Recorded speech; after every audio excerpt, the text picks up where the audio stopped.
Alright, so let's dive right in and have a look at these harmony parts. Keep in mind for this song there's basically two sections. We've got the main vocal part and then we have these background vocals. So the main vocal melody sounds like this.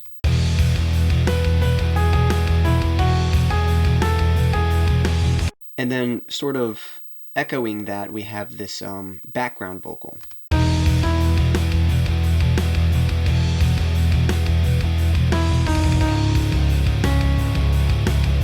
Or I guess rather not echoing it, but sort of filling in the space where the main vocal is not occupying. So we're going to look at these separately. So let's look at these top three here. So we're going to start with the first note of the melody, and we're going to go up 2 notes in scale to find the high harmony. So it's really high, but yes, that would be the high harmony note. Yep, cool. And as you can see, it just kind of follows. As the melody's going down, the high harmony is going to follow. Let's have a listen to how that sounds.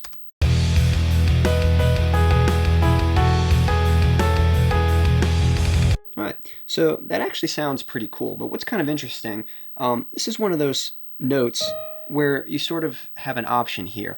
Right now it's sort of creating this sort of this 7th chord feel to it. You know, it's almost kind of jazzy.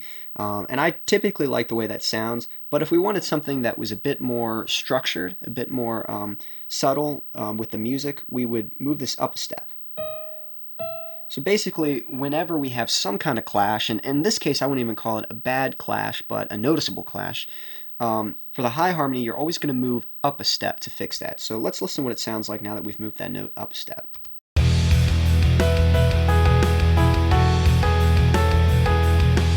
Okay, so you can hear it's a bit more subtle, and the harmony is a bit more structured. It doesn't stand out quite as much. And we could repeat this for all of these, but one thing that might be kind of interesting, and this would be more of an artistic liberty, would be to alternate that. You could start high on the first one and then move down a half step for the second part.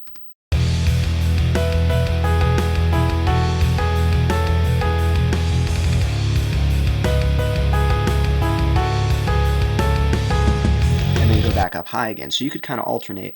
But for the sake of this example, let's go ahead and move all of these high notes up a half step. So we've got that fixed. So now let's look for the low harmony. We're going to pretty much do the exact opposite. We're going to start on the first note of the melody and go down 2 notes in scale. There we go. And same thing, you can see it's just locking on.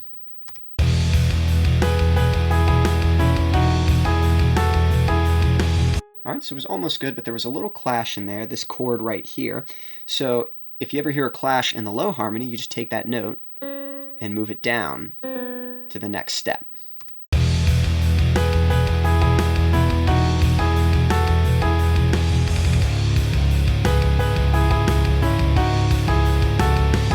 Now what's interesting, that one actually sounded okay, because you have to keep the background music in mind too.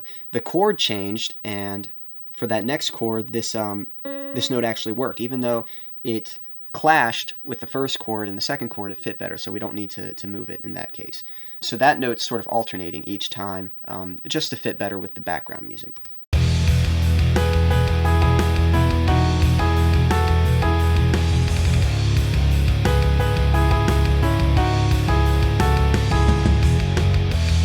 Okay, so that's pretty much all there is to it. Again, if there's a clash with your low harmony, you're going to fix that note by moving it down.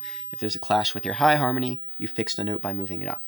Now let's listen to all of these harmony parts together, and let's see if they still fit together or if there are any clashes now that they're building chords.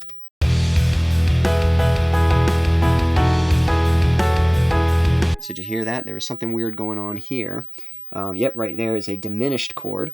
So we have the choice to either take the high harmony and move it up a note, or the low harmony and move it down a note. In this case, let's move this low harmony down. There we go. Let's see how that sounds.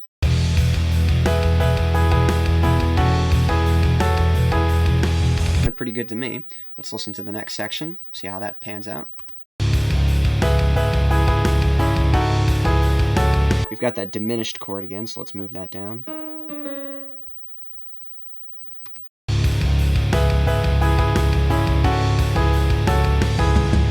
That was a bit awkward because we were singing this note twice.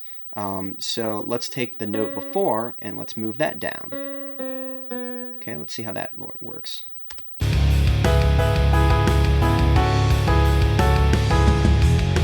All right, so that fits a lot better. So hopefully that gives you a good example of how this note worked fine on its own, but as soon as we added all of the harmony parts together, we had to make adjustments to this note in order to work properly with the next note following it.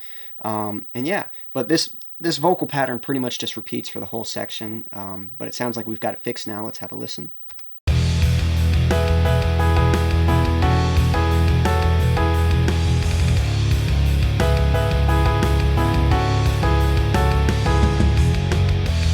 All right, nice.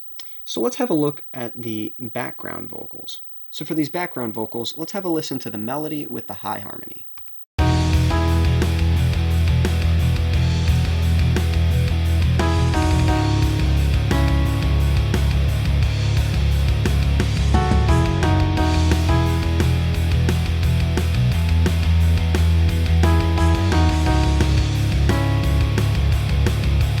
All right, well that sounded pretty good, so now let's listen to the melody with the low harmony and see how that works out.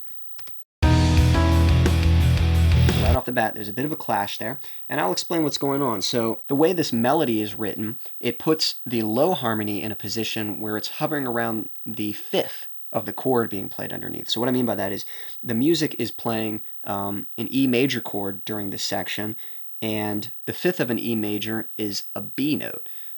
So our low harmony is starting on that B, and then it moves up to a C sharp. So that's kind of clashing with the B. So it'd be a lot better to move that note down.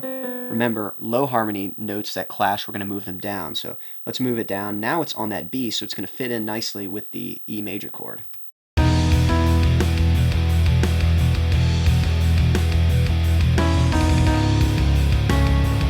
So almost good, but this again, we've got a clash here. And our E major chord has now moved down to a C sharp minor, D flat minor, whatever you want to call that. The fifth of that is a G sharp, but we are singing an A, so that's going to clash because those two notes are right next to each other. So by moving this down to G sharp, now it's going to fit a lot better.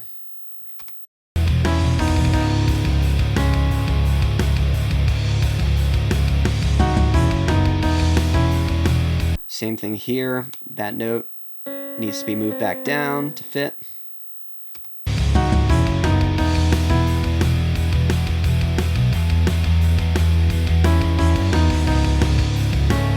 Once again, you can just hear that, you can kind of hear that tension, it's just wanting to resolve to that lower note.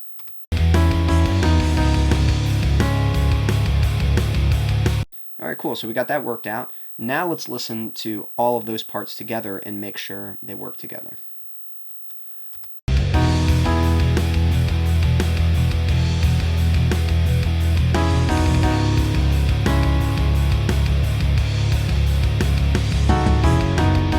All right, so almost, but you can see right here we've got a diminished chord. So let's go ahead and move down this low note here. And it might be weird having these repeats, so we might have to adjust this note. Yeah, so it's not too bad. Let's go ahead and move this down and see what that sounds like. Yeah, I like that better. It's a bit more subtle, not quite as distracting. And then this last section. So you can just hear that last note just wanting to resolve to that fifth right there. So let's move that down.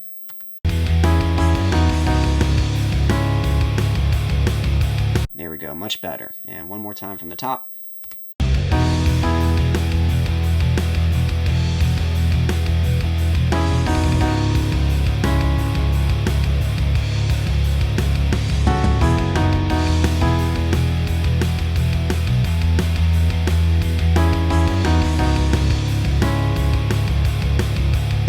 Cool. So you can see that the low harmony is singing a lot of the same note. And again, that's because of the situation where the melody is kind of hovering around the fifth of the chord being played underneath of it. So when that's the situation, you're not going to be able to move around that too much without creating some kind of tension there.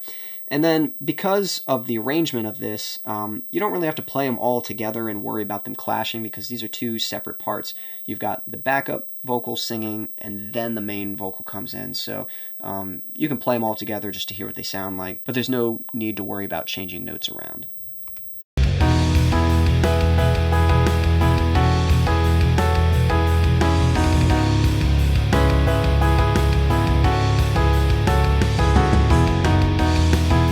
And yeah, that's how you sing harmony with Almost Easy. I hope that was helpful. If you'd like to practice with this song, I'm actually going to include a link in the description of this video where you can download the backing track and all the different harmony parts so that you can isolate them and rearrange them however you'd like. And yeah, feel free to check that out. Thanks for watching. Until next time.